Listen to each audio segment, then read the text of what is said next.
बिस्मिल्लाहिर्रहमानिर्रहीम अस्सलाम वालेकुम। इन्फो टीवी की वीडियो में खुश आमदीद। दोस्तों, जब भी सऊदी अरब के फैमिली विज़िट वीज़ा की बात होती है तो बहुत से क्वेश्चंस जो हैं वो किए जाते हैं।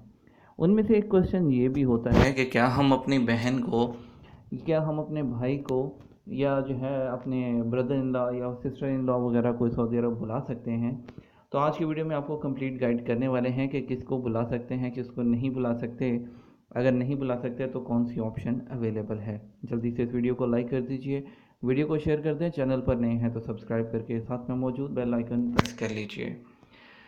सऊदी अरब में जो सबसे पहले तो आपको बताते चलें कि जो फैमिली विज़िट वीज़ा है वो किन लोगों को इशू किया जाता है, उसके लिए प्रोफेशन की लिस्ट मौजूद है, जिसकी वीडियो जो है ऑलमोस्ट हमारे चैनल पर काफ़ी ज़्यादा मौजूद हैं। अभी हमने कल भी एक वीडियो अपलोड की थी, उसमें जो है वो काफ़ी हद तक हमने कवर किया था। अभी डायरेक्ट जो है वो टॉपिक पर आते हैं, इसमें बात करते हैं सबसे पहले कि एलिजिबिलिटी क्या है, ठीक है, फैमिली विज़िट वीज़ा लेने की। और दूसरी बात कि सिस्टर ब्रदर का अगर अप्लाई नहीं कर सकते तो क्यों नहीं कर सकते और उसका कोई ऑल्टरनेटिव क्या है।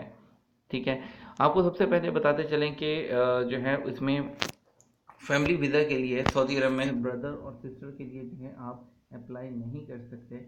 ठीक है, चाहे आपकी वो जो है, कुछ लोग कहते हैं कि जी अनमेरिड सिस्टर हैं तो उसके लिए अप्लाई किया था तो वीज़ा निकल आया, तो बहुत कम चांसेस होते हैं कि अप्लाई करें तो कोई निकल आए, लेकिन ऐसा रूल नहीं है, क्योंकि सिस्टर के लिए और ब्रदर के लिए जो है आप अप्लाई नहीं कर सकते। तो इसी तरह सिस्टर इन लॉ और ब्रदर इन लॉ की अगर बात करें तो उसके लिए भी नहीं कर सकते, क्योंकि उसकी एक रीज़न ये हो सकती है कि महरम का रिश्ता, इसकी वजह से क्योंकि जो आपकी सिस्टर इन लॉ है वो आपके लिए महरम नहीं है, और इसी तरह से जो है वो उनके लिए आप अप्लाई नहीं कर सकते। अब आप किसके लिए अप्लाई कर सकते हैं? वाइफ, आपके बच्चे, आपके माँ, आपका सास और ससुर, बस इन लोगों के लिए आप जो है वो अप्लाई कर सकते हैं।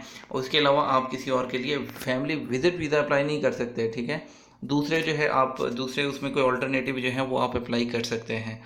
और अगर बात करें ऑल्टरनेटिव की के इसके अलावा अगर भी उनको बुलाना हो तो क्या है, तो अभी जो है आपको पता है कि टूरिस्ट वीज़ा इशू शुरू हो चुका है। पाकिस्तान, इंडिया, बांग्लादेश के लिए आपको जो है एम्बेसी जाना होगा, जो कि अगर सऊदी एम्बेसी है जो हमारी इस्लामाबाद में, वहाँ पर आपको फ़िज़िकली जाना होगा। उसके लिए आपको डॉक्यूमेंट सबमिट करना होंगे, और डॉक्यूमेंट्स वगैरह सबमिट करने के लिए डॉक्यूमेंट्स कौन से चाहिए होते हैं उसके लिए वीडियो हमारे चैनल पर मौजूद है, लेकिन फिर भी आपको थोड़ा सा बता देता हूँ।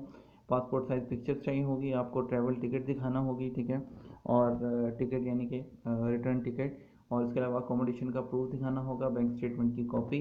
तो आप जो है आप टूरिस्ट वीज़ा ले सकते हैं। 1 साल का 440 रियाल फ़ीस होती है, और 1 साल में आप जो है आ जा सकते हैं मल्टीपल एंट्री के साथ। ठीक है, मैक्सिमम स्टे आप 90 डेज़ तक कर सकते हैं।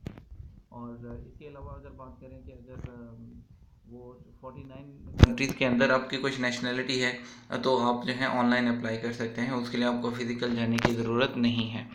ठीक है, और इसके अलावा और कोई तरीका नहीं है। उसके अलावा वही है कि उम्रा वीज़ा पर आ सकते हैं, लेकिन एक मेन क्वेश्चन था कि क्या बहन और भाई को अप्लाई कर सकते हैं, तो इसका जवाब है नहीं। उम्मीद करते हैं आपके डाउट्स क्लियर हो गए होंगे। फिर भी कोई डाउट हो तो नीचे वीडियो सेक्शन में जो वीडियो के कमेंट सेक्शन में हमें ज़रूर बता दीजिएगा, इंशाल्लाह उसको क्लियर करने की कोशिश करेंगे।